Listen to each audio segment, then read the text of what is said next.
Hello guys, welcome back to my channel. This is Priyanka from Riyansh आणि आई. तर office सुटल्यानंतर जेव्हा रियांशला आणायला गेले ना, तर कृष्ण मंदिरामध्ये सप्ताह चालू होता, त्याचा भजन कीर्तनाचा कार्यक्रम चालू होता, म्हणून त्याचं छान असं शूट करून घेतलं. आणि त्याच्यानंतर घरी आलो, फ्रेश झालो आणि येताना ना वडापाव घेऊन आलो होतो, कारण दोघांनाही भरपूर भूक लागली होती.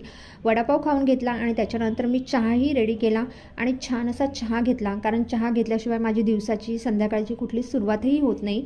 चहा घेतला. चहा झाल्यानंतर छान अशी दिवाबत्ती करून घेतली, कारण लगेच जेवणालाही लागायचं होतं. रात्री संध्याकाळचे 7 वाजलेच होते. त्यानंतर कुकर लावून घेतला आणि रात्रीच्या जेवणाला लागले. आज रात्रीचा जेवणाचा बेत होता तांदळाची भाकरी, भात, मुगाची आमटी आणि पालकची भाजी. पालक ही 2-3 दिवस झाले घेतली होती, पण बनवायची राहून गेली होती. आणि असं आहे ना की मी उद्या गावी चालले, कारण गावी आमची यात्रा असते, त्याच्यामुळे 2-3 दिवस मी नाही आहे. तर म्हटलं आज जर पालक केली नाही तर ही लगेच खराब होऊन जाईल, म्हणून पालक निवडून घेतली आणि म्हटलं आता पालकचीच भाजी खाऊया, कारण पालक मलाही आवडते, रियांशलाही आवडते आणि मिस्टरांनाही आवडते. तर इकडे छान अशी पालक रेडीच झालेली आहे. छान अशी वॉश करते आणि आता रात्रीच्या जेवणाला लागते.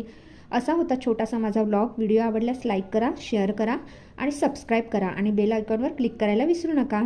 चला तर भेटूया नेक्स्ट व्लॉगमध्ये. बाय.